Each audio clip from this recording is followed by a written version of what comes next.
Salut la famille, nous sommes très heureux de nous retrouver encore une fois de plus devant vous. Nous disons merci, merci, merci encore une fois de plus d'être toujours là présente à travers notre espace des commentaires. Comme j'ai toujours l'habitude de vous les rappeler que cet espace est bien réservé pour vous. Donc c'est pour que vous aussi vous puissiez vous exprimer.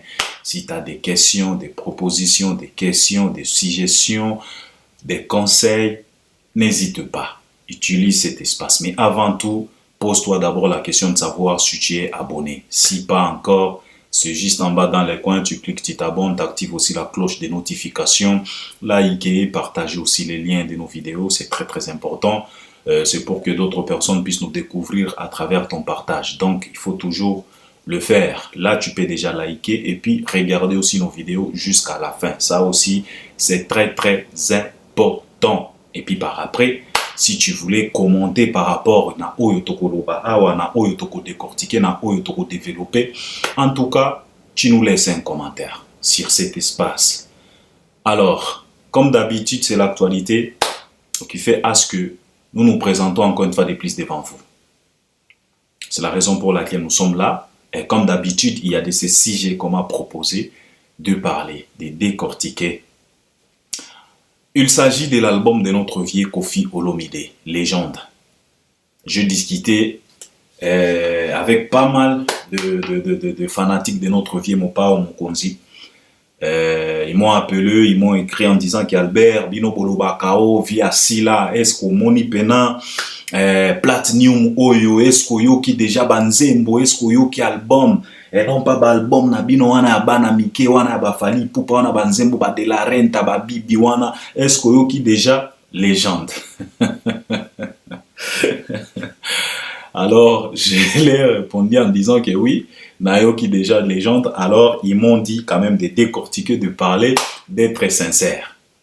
Je serai sincère. De toute façon ici Albert Premier, tous à la vrai, toko sakate, tous à la sentimenté. Nous on est vrai, on est averti et on est au courant de tout car la lumière a été bien établie. Makambo koko sabatu, ezalaka lisusuté. Albert Premier na yelabino var na katia musique congolaise. Donc ça ne sert à rien car l'internet est à la portée à tout le monde. Donc tout le monde peut se connecter, tout le monde peut vérifier. Bapeli saga torche na 12 RT na loba yango déjà. Oyo miso ezomona yango wana. Toko changer te. Donc ne vous en faites pas. Alors je vais essayer de parler sur cet album de notre quadra Koraman Koffi Olomide, Platinum. Nayo ki pena banzembo presque nyonso. Et ça déjà na ba coup de cœur nanga oyo na sepeli nango quelques à peu près 6 nzembo comme ça.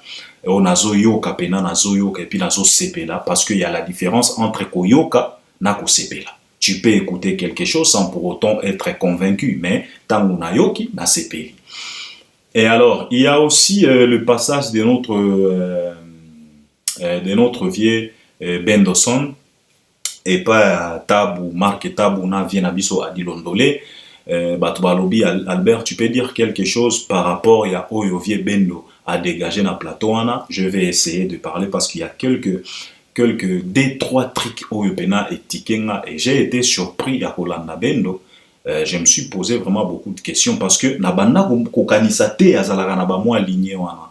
Donc c'est bien aussi. Et puis il y a aussi Likamboya Héritier Watanabe. Les gens m'ont appelé, surtout les fanatiques de Fally Ipupa, en disant qu'Albert, parlez-nous un peu de cette attitude, de cette costume que Héritier Watanabe Azola Tamikolo Oyo, est-ce que c'est vrai ou bien Héritier, c'est un flatteur, il est en train de flatter les gens, il est en train de caresser les gens au sens du poil ou bien c'est quoi? Est-ce que costume Oyo Héritier à Latimikolo Oyo, Kanzaka Oyo, Kazaka Oyo Héritier à Latimikolo est-ce que Kazaka wana ezapena ya taille na ye ou bien à défika Kazaka ya batu?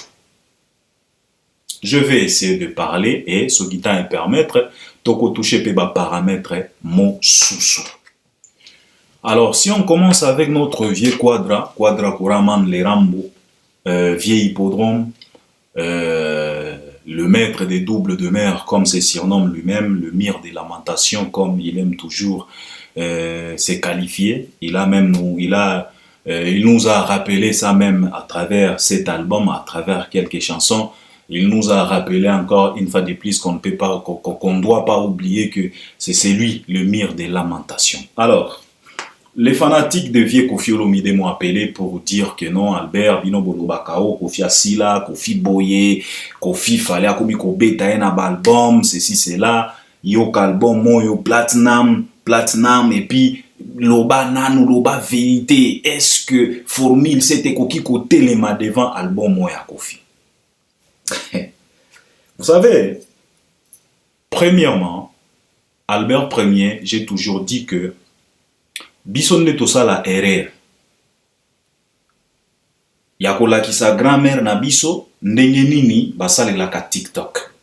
Na utaki kolobango awa avant-hier. Tola ki sa grand-mère na biso, ndenge nini basale la ka TikTok. Et malheureusement, grand-mère, na kati ya ignorance, a exposé ma belle. Catastrophe naturelle. C'est comme notre vie. On a toujours dit ici, Albert Ier, j'ai toujours dit ici, vous avez toujours cette sale habitude ya koya kolobana batu ke Kofi, malgré son âge, azo se maintenir na kati actualité. Mais quel genre d'actualité? Souvent, quand on parle de ça, que Kofi a se maintenant na kati actualité, Kofi il est toujours présent, on parle toujours de lui et il alimente ça pour qu'on puisse parler de lui. Mais qu'on parle de lui dans quoi et sur quoi? Naloba yango, normalement, on devrait parler de notre vie dans la chanson. On devrait discuter de notre quadra dans le mélodie, dans les compositions, dans les textes. C'est là qu'on devrait discuter de notre vie et non pas dans de baises inutiles. Et non pas utiliser les Sandra Kazadi, utiliser les Bakali, utiliser les jazz pour venir dénigrer Fali, pour ceci, cela, créer toujours des zizani. Non. Kofi Olomide, ce n'est pas un comédien. Mais tu as commis ça quadra comédien, pardon. Biso moko kaka. Même naba amoureux, il y a bonne musique. Il y a ba mélodie qui toque. Il y a ba bonne composition. Oyo via banda ko italele biso. To induisa vient à erreur. To komisa ye comédien. Et pourtant, ce n'est pas dans la comédie qu'on devrait parler de lui. C'est dans l'art, dans les textes, dans les chansons, dans les mélodies, dans les compositions. C'est là que Kofi devrait se loger. Mais malheureusement, totali sa grand-mère n'engini basale la TikTok, mais to orienta yete. Oh, ya sale la biso na TikTok, mawato. C'est ce qui se passe. Qui a nié que Kofi Olomide ne sait pas faire, ne sait pas composer la chanson? Qui a nié ça? Qui a déjà dit ça? C'est un bosseur. C'est un connaisseur. Il s'y connaît très bien dans l'art. C'est Kofi Olomide qui avait dit à Philippe Guèze, si je ne dis pas de bêtises, Philippe Guèze, arrangeur. Aloba na Philippe, nayoki album ya Michael Jackson, nayoki Moulange Pasuki. C'est Kofi, c'est ce Kofi là.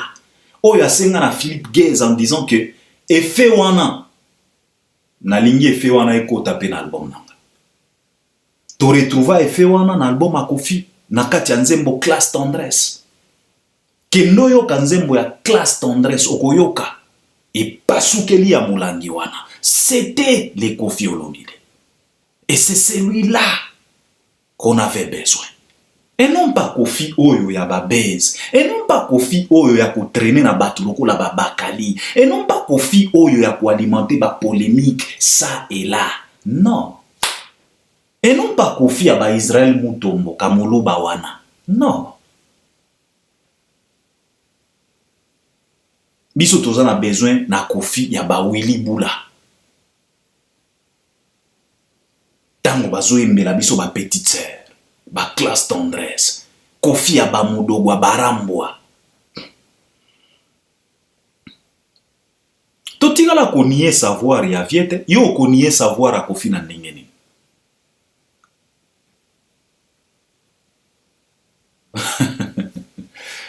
Na yoki album wa Kofi, na sepeli na nzembo lokola embouteillage.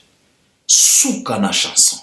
Na sepeli na nzembo lokola Mwanangwele. Ni Mwanangwele suka na nkunga.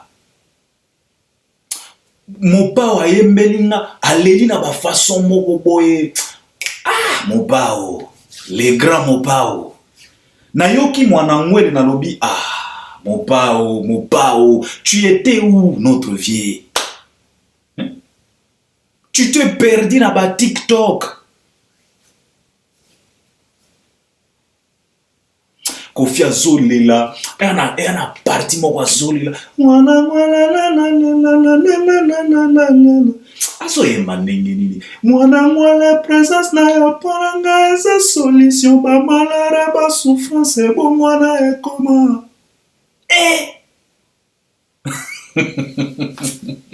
Chérie la présence na yo paranga eza solution ba malheur ba douleur et bon mwana ekoma joie.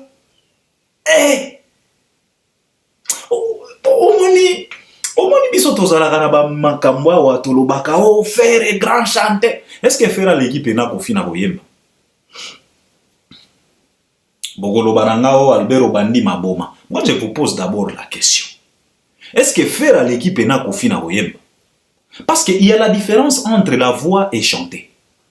Chanter c'est quoi? C'est mettre ta voix en exercice. Il y a avoir la voix et la mettre en exercice. Quand tu mets ta voix en exercice, c'est ça ce qu'on appelle chanter. Alors la question est de savoir, est-ce que faire met vraiment sa voix en exercice koleka Vieram? Vous êtes sûr? Parce que Vieram wazalaka matata na baniance. Mwana présence na yo paranga eza solution ba douleur ba malheur kobo mwana joie. Na yo kirambo na lobino. Oyo ne rambo. O biso to banda ozela. Oyo ne pena vieil hippodrome, vieil cheval.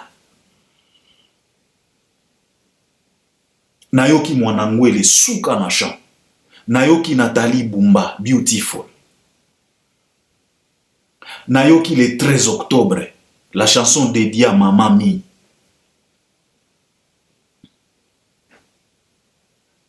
Nayoki, c'est Fiana. Nayoki quelques 6-7 nzembo, ba coup de cœur nanga, na sepeli. Nalobi, voilà, c'est ça les Kofi qu'on voulait. Et non pas ba comédie, non. Notre vieux, ce n'est pas un artiste comédien. C'est un artiste musicien. L'homme qui peut composer des mélodies. C'est gratter très bien la guitare. Ayebi ko prononcer Kofi Olomide. To sepeli, to yoki album to sepeli. Alors, makambo oyo bozo linga boya o nasa la comparaison en formule 7 soki ndenge nini. Je voulais quand même vous dire une réalité awa oyo bato ebele ba comprendre te. Vous savez, le problème, ce n'est pas les artistes. Le problème, ce n'est pas ni Kofi, ce n'est pas ni Fally. Le problème, c'est la consommation. Et le vrai problème, c'est les consommateurs.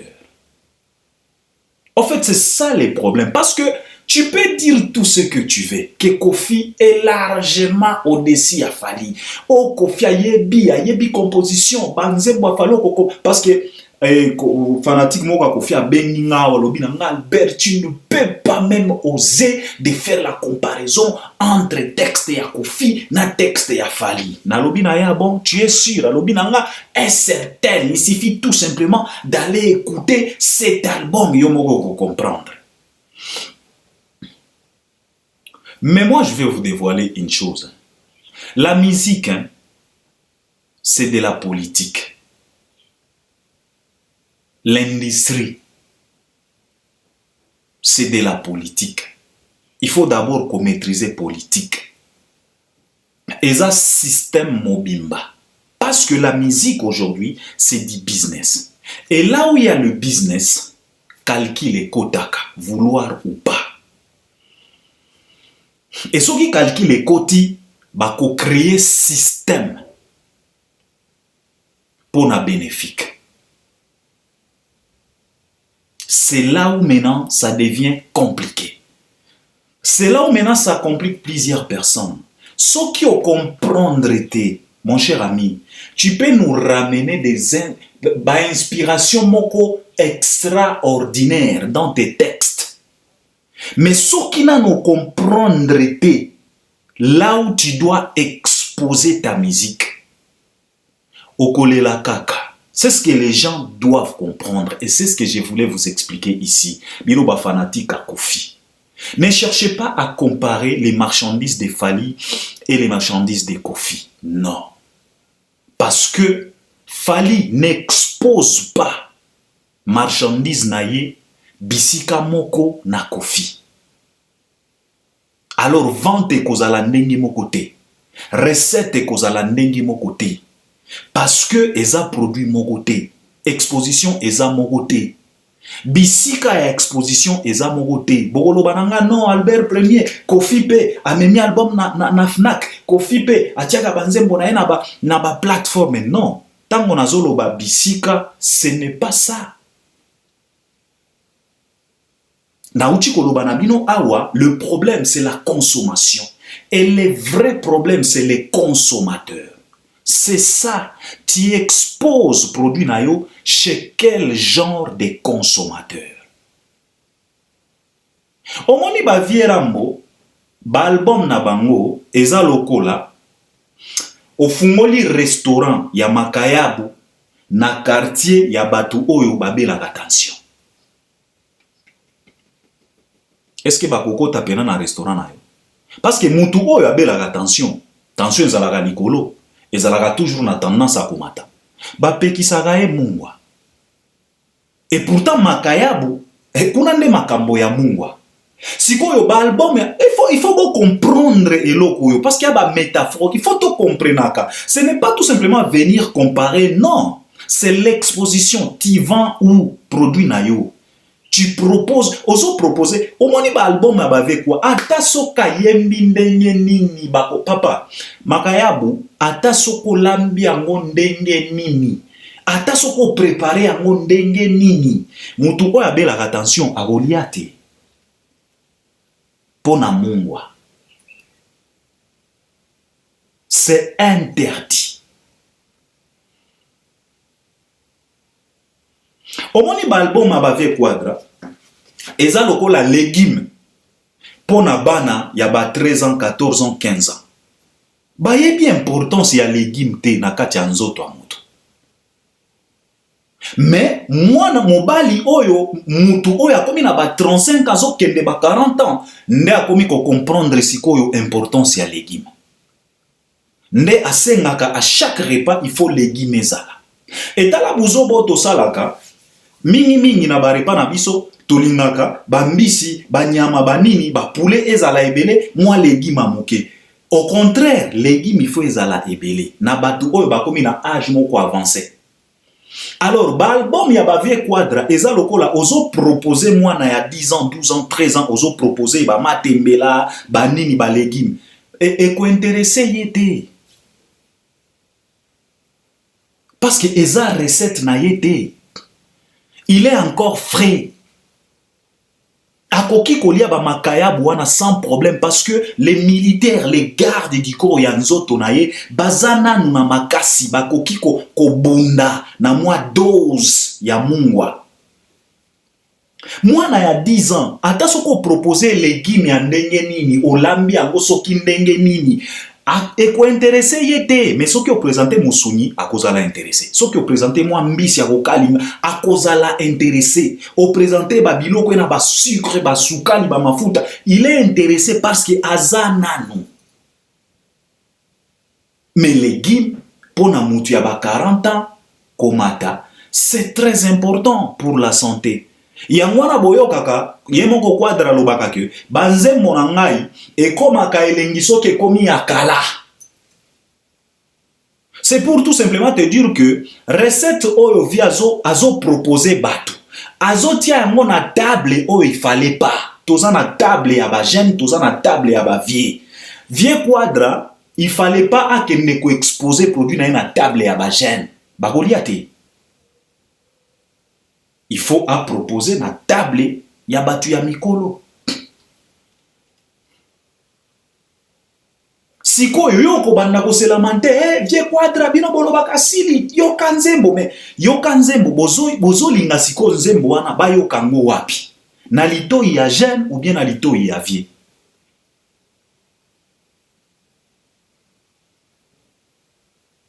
Ok ko souffler na litoi ya jeune mais à cause la intéressé te. Et c'est la raison pour laquelle au moins, il faut arrêter Makamboyo. Ça, c'est ça la réalité que je te parle là. Si quoi ba fali, baza batu oyo, batimba. Baloba, faut faire attention. Ba table mi balé oyo, eza très important pour na ba produit nanga.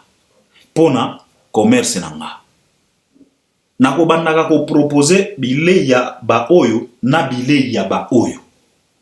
Ba kofi olomide ba ekola mukalelo yangwa komi ko tenter ba chance.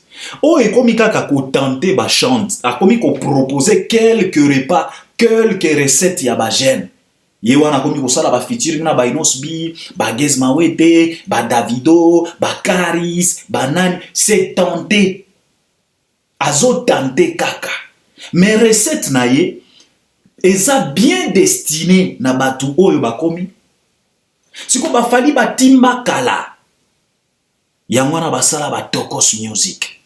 Dès le commencement ba droit chemin ba miole seke. Ba 100% love. Fala zo rapper. Ba Sopeka, ba Benji baya ba rapa. Atimba. Atimba. C'est la raison pour laquelle, même à travers les Rumba de Fali, c'est tellement facile pour un vieux et un jeune de pouvoir se servir na recette wana. Omoni ba Rumba ya Fali, eza ba repas oyo, eza équilibré. Mungwa eza ebelete, mafuta eza ebelete. Omoni Fali a utilisé ba huile d'olive na katia ba Rumba na ye. Donc repas oyo ba lambi yango na huile d'olive, ba doser moi sucre, ba doser moi mungwa. Mutu akolia yango ozala diabétique, ozala nani, ozala mutu ya ba tension, okolia yango sans problème. Mais ba vie banzembo na ba album na bango ya pena ba makayabu yango wana yoka ka batu balobaka ke biso tosala ka ba rumba o ekuba kasi likayabu ya rumba. Siko ozolingo ke ne ko proposer yango e pa batu oyo bazana problème attention ba kolia te. Ba kolia te.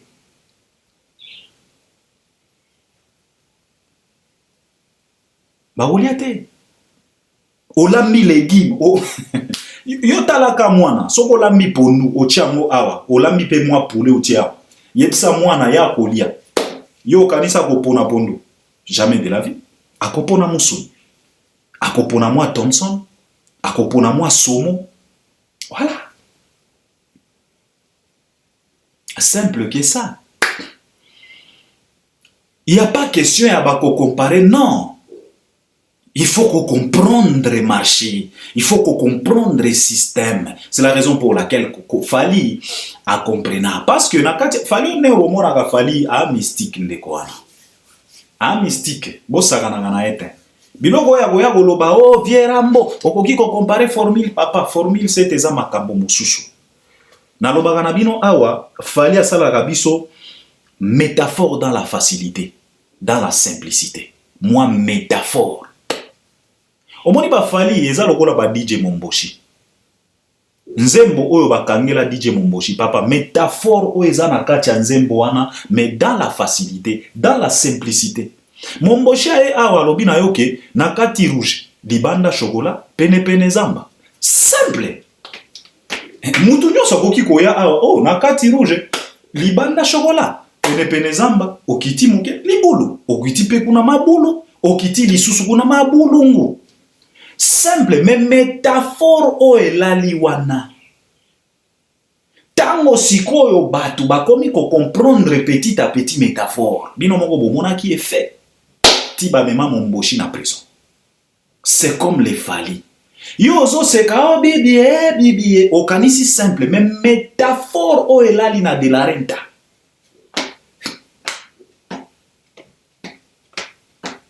Bibi pusa kunina yetolelengi malili makasi lion aboma tro akwesa pakasa bangombe na banzoko kasi mokolo moko mungia lelisa ye.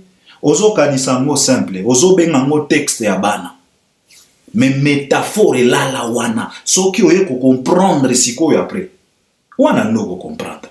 Bosaka na gatin. Bosaka na gatin. Omoni ba fanatika Kofi asala album kitoko na sepe na lobi na bino awa. J'ai déjà plus de 4-5 nzembo na zo yoka pena banda tongo na banda koyoka yango. Kitoko surtout nzembo mwana ngwele. Mwana ngwele quadra zo memangana ba no. Mwana ngwala présence na paranga za solution. Badoulere bamalere kobo mwana joie.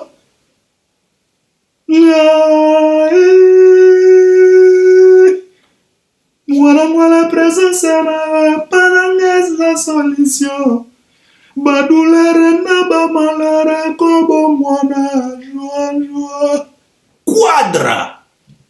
Oh, souka na nuance vient à biso. Il faut qu'on retrouve Koffi Olomide dans la chanson, et non pas dans des polémiques, et non pas dans des sketchs, et non pas dans des théâtres, et non pas dans des mises en scène.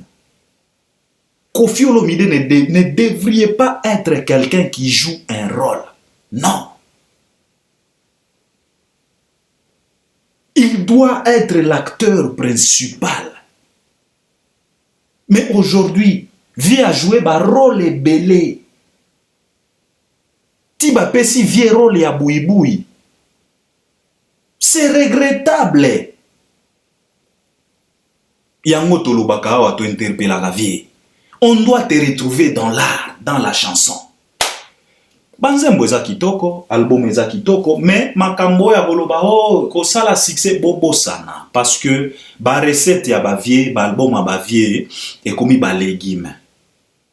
Et komi kaka pona ko maintenir nzoto parce que âge poussani déjà omoni ba recette ba vie ba komi ko présenter les bateaux. C'est ça, ce n'est pas pour soki ne tete. Il faut arrêter. Soki bolingi bo banda ba comparaison lisusu ko kende ko comparer na Fali. Pepo wana etali bino biso toza kuna te na expliquer bino awa. Kolobao album non, na lobi na bino le problème c'est les consommateurs. Ozo proposer recette na yo et pas ya ba consommateur ya lolenge nini. Na pesi bino awa ba exemple. Ata soko la milika ya bundenge nini. Soko présenter en moi pas batu o bazalaka na attention. Bakoliate, bakobanga mungwa. Ata soko lambi légumes ndenge nini otie ba ingrédients nyonso. Soko ke ko présenter en moi pas ya bana mike. Bakoboya, bako préférer musuni. C'est ça les problèmes. Eza likambo ya composition te, eza likambo soki te. Eza likambo ya consommateur siko il faut ko yeba. Je dois présenter recette na ngai pa ya nani.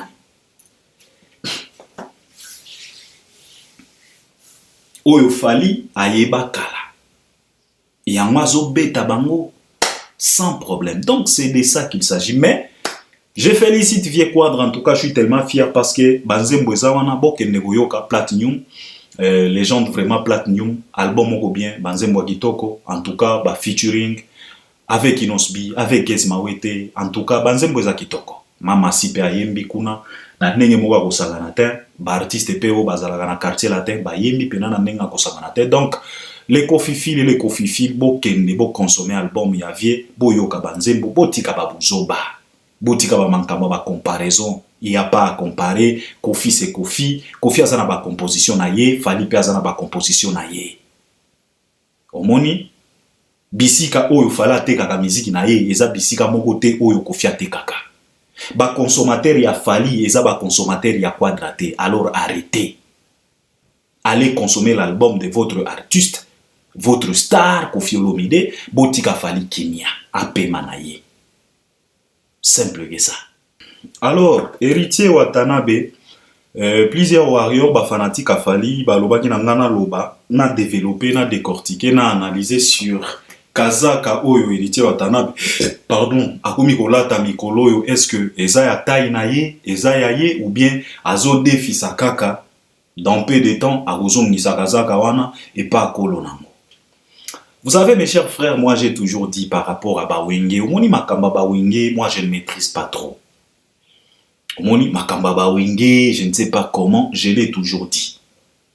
Ce que l'ignomo na ba ingrat. Donc, ce que l'ignomo na ingratitude, na ba facette na nyonso, kota kaka na wenge. Okokuta yango.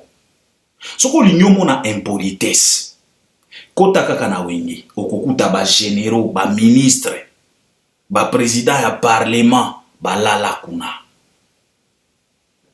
Yo yebi impolite sol déplique la lisa na monoko na ye. Oza na idete.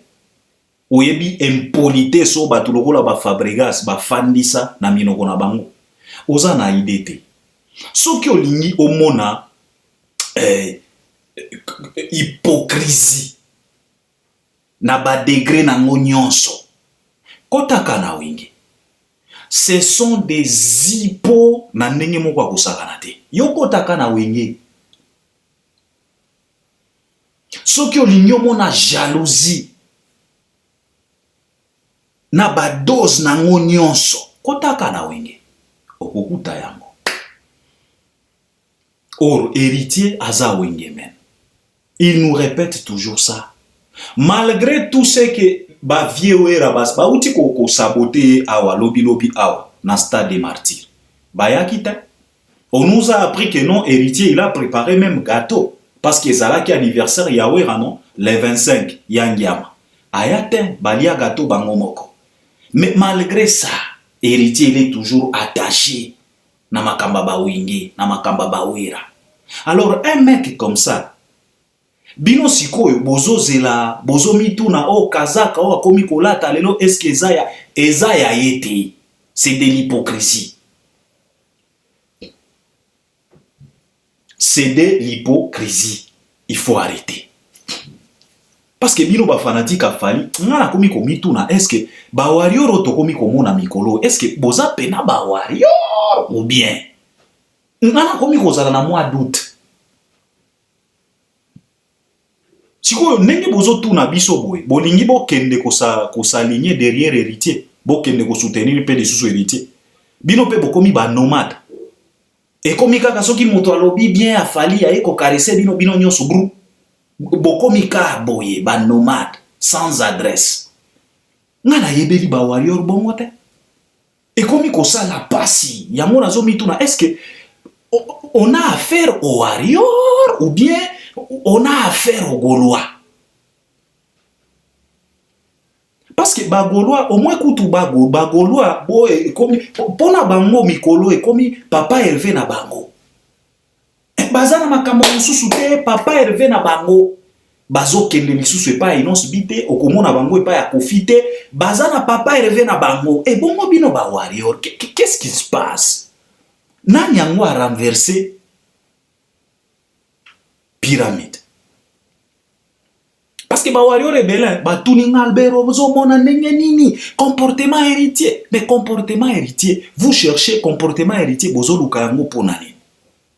Héritier c'est un wengeman.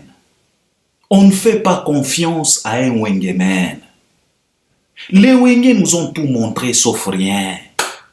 Ba uchi kobeta concert ya réunification awana kisasa. Vous étiez là, vous avez vu. Ils étaient là ensemble, sourire aux lèvres. Les cacoles, les gibets, ils ont passé chez Mamie Lela pour nous présenter que Omoni Batu Oyo, Bangonde Wenge, ils étaient ensemble. Tomona qui allait Makaba. Moi, ça faisait longtemps que Nabanda Komona Prince l'ordinateur. 148 mémoires. Tomona qui est. Mais après réunification, après concert na bango, Aujourd'hui, on parle de quoi? On parle encore de redivision entre les Wenge. C'est comme Batouya Boye. Héritier, c'est un Wengeman. Batouya Boye, ne perde même pas ton temps ya kokende ko se poser la question, est-ce que maloba oyo azoloba eza sincérité? Ye wana bomoni na ba live kuna na ba era na tu ba batu moko boy. Si réellement héritier avait besoin d'échanger, si vraiment héritier a comme une vision mon sousou, est-ce qu'il peut s'afficher avec ce genre de gens-là? Batouana, bango bazo abrutir batu. Bazo nuire batu na baere. Bamatisi esiko na ba live po ya ko répondre joka. Et mutu ya boye, bino bozo mituna, est-ce que kanza, c'est de l'hypocrisie. Ce n'est qu'un Wengeman. Chez les Wenge, tu peux tout voir, sauf rien.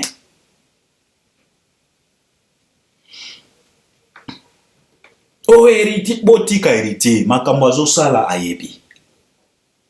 Makambazo sala ayebi, ya Congolais alaka na garantie te bandeko. Boko yo kaka mukolo nini. Chacun pour soi, Dieu pour tous. Chacun doit s'aligner derrière son artiste. Et Dieu pour la musique congolaise. C'est ce que je peux vous dire. Chacun doit s'aligner derrière son artiste. Et Dieu s'alignera derrière la musique congolaise. Parce que Dieu doit protéger cette musique. Parce que ça fait parler de notre République. À part la musique, na yebite ceux qui bakoki kolobe la République na biso na nini. Na politique toza ba bébé, toza na niveau ya biberon. Vaut mieux écouter la musique. Aujourd'hui, il y a l'un des nôtres où il y a outil qui fracasser la plus grande salle en Europe, du Cap la Merveille. Alors chacun pour soi, Dieu pour tous. Chacun derrière son artiste. Et Dieu sera derrière notre musique. Pour protéger. Pour renforcer les talents dans notre République. Bino ba warrior, arrêtez de suivre n'importe qui et n'importe comment. Ceux qui moutoyaient kaka, alobi bien, afali bino nyoso. Moi je ne sais pas quel genre de warrior. Oyo bazaba warrior, oyo il y a le 28 octobre. Et ça qui le 28 février, Fali il a joué dans l'hôtel Accor Arena, c'était quand? C'était le 28 février, si je ne dis pas de bêtises. Ba warrior to monaki le 28 février, na ba warrior na komi komona mikolo. En tout cas, je ne sais pas, na o comprendre te. Na o comprendre te. Botika héritier. Héritier nenga zawana aza Wengeman. Batu ya ba wenge. Sele wa bengi fere musenzi. Me fere na concert Matisi na podium. Kendo benga fali musenzi. Kendo benga fali musenzi. Yo mongo ko sentir. Oko sentir parce que c'est quelqu'un oyo alobaka na biso que je suis pas un hippo. Na vivaka na ba principe. Naza na ba ligne rouge oyo koki ko franchir te. So ki o franchir yango en tout cas oko sentir division entre moi et toi. C'est ça être un homme. Mais ba wenge bazalaka batu oyo bazalaka na personnalité te. Ba valeur ba boaka na mai. Wera andima ko recruter ba impoli pona kaka rivalité na jibe. Si ko batu ya lolé héritier c'est un Wengeman. Ne perdez pas vos temps, yako banda ko se poser des questions parce que nazoyo ka batu ebele ba féliciter oh héritier atimbi eloko moko te, il est toujours le même. Bino moko bomoni na ba live kuna. Il est toujours le même. Simba ye na kote ya wenge, akolakisa ye poso. Akolakisa yo poso na bango, vrai poso ya wenge. Il faut arrêter, qu'on lui laisse tranquille. Il a mis date na ekuna na scène musicale, il va jouer son concert en septembre. Effectivement, parce que azana quelques Azana quelques 3 mois na yeboye tokoya kolobela yango, c'est ça, c'est pas un problème. Billetterie eza déjà kofungwama, atekaki déjà quelques 1000 billets na ye tokolobela yango, ça c'est pas un problème. Mais nalingaki tous parce que bato oyo babenginga trop pona makambo héritier aba fanatique afali yango nazoloba na bino, chacun pour soi, Dieu pour tous. Alignez-vous derrière Fali botika bato misusu. Ba fanatique ya babatu wana au grand jamais bakoki ko s'aligner derrière Fali. Mais bino ba warrior bozalaka na moi facilité ya ko s'aligner derrière n'importe qui et n'importe comment. Okoyoka pe mutu azo kotindela yo commentaire alobi non Albert biso ba warrior soki olobeli kaka Fali malamu tokoya. Ah ok, c'est pas un problème. Bokende kasi bokende, ça c'est pas un problème en tout cas. Biso Albert premier tokomi kaka kokamwa na comportement oyo ba warrior bakomi ko afficher. Je vous l'ai dit ici, laissez héritier tranquille. C'est un wengeman. Wenge ne tombera jamais. Ba vivaka bongo. Baza batu ya ba conflit. Na lobi na bino awa. Soki olinyo mona hypocrisie na ba dose na ngonyonso. Kota kaka na wenge.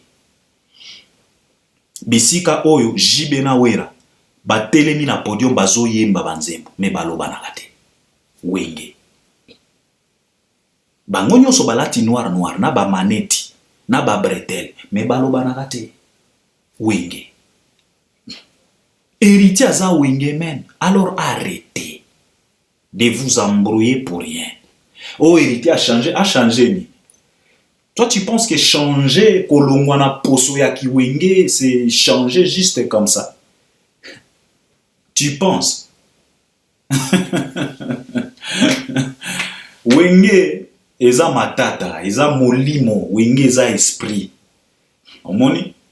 Yango wana bango moko batunaka bango ba wenge esprit wenge ezalaka nini? Bazalaka na du mal ya ko expliquer parce que na bango moko ba comprenaka te. Il faut arrêter. Ça c'était héritier Watanabe. Bendoson aleki et pa ba vie na biso le quado vétéran chez Adilondole na marketable. D'abord, je félicite cet homme Bendoson. J'ai pas eu la chance de suivre cet homme. Toyoka banzembo ba nouvelle écriture. Eza na nzembo na banda ko lela kuna. Surtout générique na bango na biso bakadogo. Toyaki pona libération. Biso bakadogo. Toyaki pona libération. Biso bakadogo. Toyaki pona libération. Nzembo na bango wana. Na lela yango fort. Et puis ça dans nzembo soki pati pacheko moto ayemba yango recours. Nanzana ni recours, manger ya noter. Asala vinanga mingi na problème nanga. Mbakota kaboloko soki obuki bibeko nini oningaka na sala oyo nga na sali Sylvie pona koma mopalelo na motema na yo. Zongi selanga ta yele ona yabisa mamangu mama moto epelinga moto awa nazali moyen 20 bakundaka ebembe na botu te quoi. C'est na moi pour moto nyonso à vivre souka na champ. Alors j'ai pas eu cette chance de pouvoir suivre quand même la carrière de Bendo. Mais Naouti Kolanda et pas Bavi Adilondole, le vieux m'a épaté. Il est tellement intelligent et puis le mec, il m'a épaté, il a quand même la connaissance. Atanga pena ba mankambo ebele. D'ailleurs, moi je me suis posé la question de savoir pourquoi traîner dans la musique si tu ne te retrouves pas et pourtant t'as ozanaba package. T'as des connaissances Bendo. Épaté nga vieux wana na banda ko kanisa ta. Ngana banda ko kanisa kaka zalaka mutu moko boye kaka ki viva o bangi ebele lulendo ebele zokande. Le mec il est bien dans sa tête.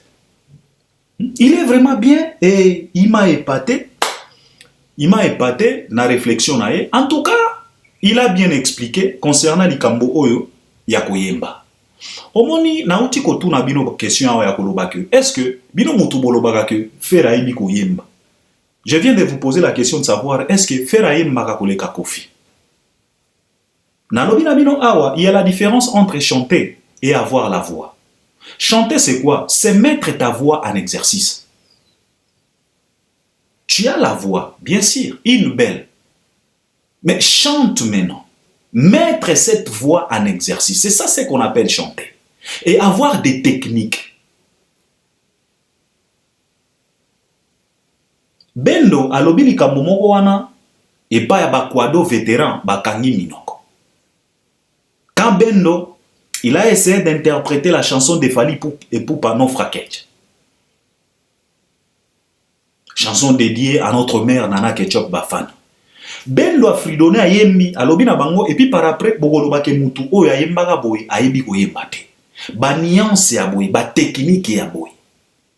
Bendo alobi na bango que bobetaka maboko pona batu o bayembaka kaka na des nuances. Il fallait à l'époque expliquer ça. Tolo mwana ghetto. Tozala na ba nuance ya koyemba. Toyemba kaka te lokolo moko chéri nanga nalobire nalingaka yo mingi Fally avait dit ça, avait dit ça. Bendo pe aye koloba yango na plateau ya bakwado vétéran. Et je lui ai regardé, je me suis dit, en tout cas, ce monsieur, il est bien dans sa tête. Malgré tu as viva bajijaka bango, papa wemba baby sa bango, mais quand même, ce mec, il est quand même bien dans sa tête. Bendo Alobi, c'est un très bon chanteur. Avoir des nuances comme ça, ce n'est pas donné à tout le monde. Et puis, et les nuances de Fally, depuis quartier latin, na ba vocal nae, ba vocaux nae, si je peux le dire, comme tu veux. Tu connaîtras ba nuance, ba technique. Bana beto bebe bibe yaye, maman siona. Bana beto bebe bibe yaye, mama. No, no, no, no, no, no, no, no. Soro bondwe. Yahweh ya Elia, Yahweh ya Balama, Yahweh ya Petelo, eskontina kingana mokili mpona mona mpasie ya. Yoloba kyoza caméléon, Yoloba kyoza change couleur. Diki nwani, manga soke bandi ye bakula kan riking.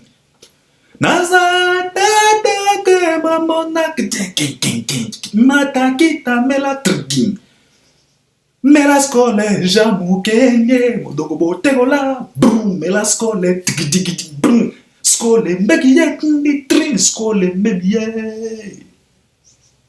Il a obligé à faire egola ya kolongwa na biyemba yemba tango fera yoki skole mbebile skole ndigidi feraye aïti maboya tembo aïti. Et puis bogoya woloba na biso awa o sokine Bendo ye wana viva Afriza école ya musique. Il a vécu avec Papa Wemba. Papa Wemba otolobaka meilleur chanteur, grand chanteur. Bendo ye wana alobi na bino. Donc, Nathalie Bendo, nalobi en tout cas, le mec, il est fort dans sa tête. Et puis, Bendo nalobi, na philosophie à 5 doigts, le mec, il m'a épaté. Alobi, que na viva la philosophie à 5 doigts. Et je pense qu'aujourd'hui, si nos artistes pouvaient comprendre ça, Neleloyo, toza calme na katia industrie. Vous savez, toza na 5 doigts. Misapignon so ekokanata, misapignon so zalakanata imokota.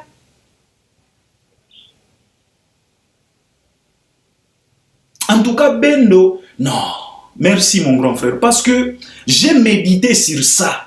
Système y a 5 doigts. Bendo alobi ata soki naza oyo. Je me contente de ça.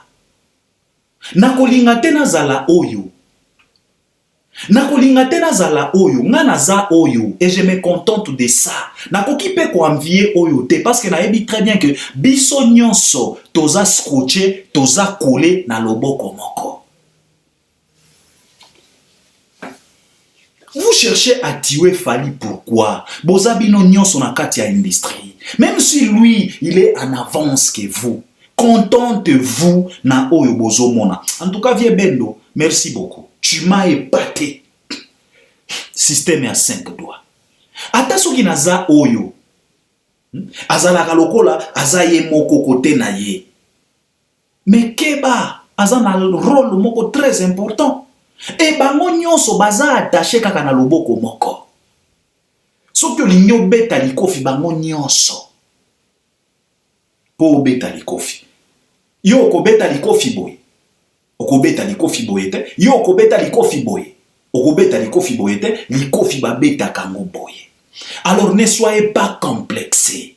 Bino nyonso boza na kati ya industrie. Bino nyonso eza pona lokumu ya Congo. Si Fally avance que tout le monde, ça ne veut rien dire. Omoni musapi oyo, azalaka molai koleka misapi nyonso. Mais esalaka te ba oyo bazala complexé. Bandeko ba bolingo, qu'on arrête. Et je félicite vraiment Bendo na biloko wana. Eloko mosusu ya misatu Bendo abimisi oyo sepelisinga. Raisonnement simple, donc simple, mais métaphore siko yo na kati ya makambo simple. Pas beaucoup d'explications na makambo visa. Tango ba vétéran kwado bakomi koloba na ye na façon moko ya kosemoke, marque tabu, mwa ironie moquerie, ya moquerie, oh Bendo tia makelele visa ezaka ka $85. Alors Bendo alobi na ye papa, si c'était que $85, nde lelo yo na Congo tozaka kana 10% ya batu oyo batikala na mboka wana. Et batu yango bampaka. Sinon tout le monde pouvait se déplacer pour aller en Europe. Et j'ai été content, même lui-même Marc Tabou, il a été convaincu. De façon que il a demandé à Bendo de pouvoir répéter ça. Ngai vraiment Bendo a épaté ngana banda ko comprendre parce que ngana banda ko mona Bendo neti ba jomo go boye ti orgueil. Donc na tango kaka ba annoncer Bendo na simba ki mutu na lobi ya Bendo aye ko bebisa makambo parce que ngana banda ko croire que batu ya vibi soto e batu ya molokai mbango yo lulendo yo kolobani. Mais Bendo vient de m'épater. Bendo vient de m'épater. Et c'est la raison pour laquelle il fréquente Fally. Parce qu'on a toujours l'habitude de dire que dis-moi qui tu fréquentes, je te dirai qui tu es. Donc Fally a yebi Bendo, a yebi raisonnement na ye. Tango Bendo alobaka biso ke to solo na leki. C'est que cela veut dire que ce qui Fally a exposé à mato ina ipo ayoka Bendo, c'est que Bendo a dégagé quelques sagesse. Parce que na plateau wana alobi makambo moko simple, mais la philosophie à 5 doigts. Non, il m'a mis KO debout.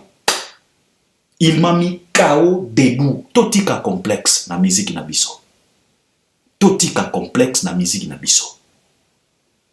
Taboulé n'a pas empêché Bozi Boziana d'exister. Et Bozi Boziana n'a jamais été complexé de l'existence de Taboulé.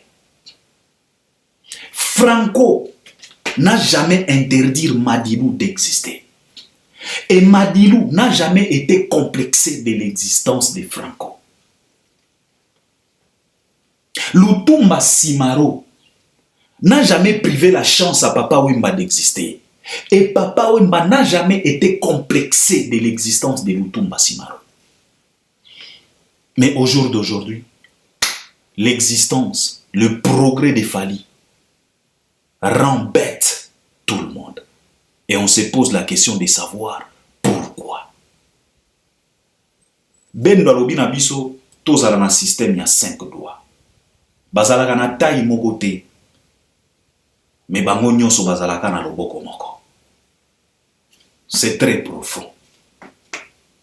Et je félicite Bendo, en tout cas vient na biso courage. Salamisa. D'ailleurs kutu tango nga na landi émission na je me suis dit tu cherches quoi dans la musique? Tu ne peux pas aller travailler au bimi ata moi ingénieur moko boye, okomi ko gagner ba salaire moko ya bien et par après okoya ko produire ba artiste. Tu peux faire ça notre vie. Au lieu d'aller se tracasser, se casser là parce que tu as de la connaissance. Tu es ouvert. Bon, la musique comme c'est la passion, c'est comme drogue.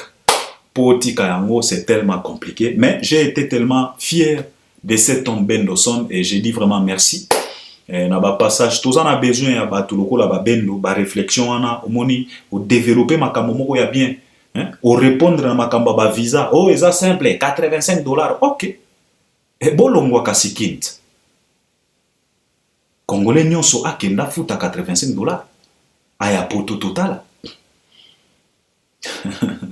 Il faut arrêter. Tout ça, chercher tout simplement à minimiser l'effort. Ce que Fally a fait. Kolinga toujours kobimisa yango. Oh, basala yango déjà. Bawera babema déjà batu. Babema kasi. Yope mema. Yope kendo futa $85 total. Donc, j'ai été tellement content à Kolanda Bendo. C'est quelque chose de très bien. Alors, pour rappel, Fally Ipupa, aujourd'hui, nous sommes le 26 juin. Fally Akobeta le 6 juillet. Akobeta d'abord le 28 na Portugal, si je ne dis pas de bêtises. Donc, le lendemain, il va se produire na Portugal. Et puis, à Rozonga, na Lyon, le 6 à LDLC Arena. Et puis, le 13 na Bordeaux, Arkea Arena. Et puis, Italie. Et puis, Akobimi sape badat mosusu. Et puis, Fally Ipupa Kozonga Kisasa pona koya kobeta double stade des martyrs 48 heures avec Fally Ipupa. J'espère que ba warrior yakin bokangi maboko ten boza na kati ya distraction te bo se préparer bo tia en place ba stratégie bino moko boyebi très bien que likambo nyonso ya artiste na bino batu balala kate bandoki bazwa ka reporter. Alors bino pe boza la vigilant. Boza la vigilant pona 48 heures parce que eza histoire ya monene oyo bozo se préparer pour écrire ça avec votre artiste Fally Ipupa. Alors soyons sérieux, chacun pour soi, Dieu pour tous. Chacun doit s'aligner derrière son artiste. Vous n'êtes pas les fanatiques, loko là-bas, batumoko boye, ko s'alignaka derrière tout le monde. Il suffit muto alo bakaka bien Fally, bino nyonso bro. Non. Non. Faut que ça le rapé mayele. Il faut que ça le rapé mayele, c'est très très important. Alors, ndeko moko warrior na lingaki na bosana. Alobina lobela pe likabo oyo ba moi vidéo oyo ezo circuler que non edi badiata avec batu misusu comploter. Pona kobeta soki era soki nei batu balobina Albert. Non, en tout cas, je n'ai rien à commenter là-dessus. Mais en tout cas, bolimbisa ngai et si to loba et si to pesa ba conseil awa. Je n'ai rien à commenter sur ça. Batu misusu baya awa ba finga ngai yo Albert yo loba ga boye ceci cela, je ne sais pas comment na pesa ka conseil. Natali ça déjà batu ya Fally nyonso. Na loba na batu que soki ezalaka na ennemi ya professionnalisme ezalaka momesano. Au fandi na Fally pendant 20 ans, kokanisa te que il faut que tika ba laisser aller moko boy. Non, mon mesano. Na loba, je n'ai rien à commenter là-dessus. En tout cas, ici na loba na bino na pesa déjà bino ba exemple awa. Na tuna bino pe ba question awa. Exemple moko kaka na répéter yango. Pene pembeni ya Fally tozalaka na ser na biso Manu Lubaki. Aza congolaise ya Braza, si je dis pas de bêtises. Na tuna bino question. Depuis que toyeba, toyoka ke pembeni ya Fally tozalaka na ser moko boye kombo na Manu Lubaki. Et si toyoka nini chez Manu Lubaki? Que Manu asali boye, que Manu asali boye. Et si toyoka nini? Et le côté. Mais soki ba dérapage kaka ba oya biso. O asala ki boye. O aposta ki boye. O aloba ki boye. O ba filmer ye boye. Kaka ya biso. Albert Premier na loba na bino que tant que ba Congolais ba kozala tout autour ya Fally makambo ya boye tokobanda komona yango kaka. Momesano azalaka ennemi ya professionnalisme. C'est que moi je peux dire, je n'ai rien à dire là-dessus, je n'ai rien à commenter là-dessus en tout cas. Biso toza awa pona ko promouvoir ba makambo ya kitoko. Pona ko féliciter pe misala ya Fally et si na loba yango, ce qui nous préoccupe nous, c'est la carrière de Fally.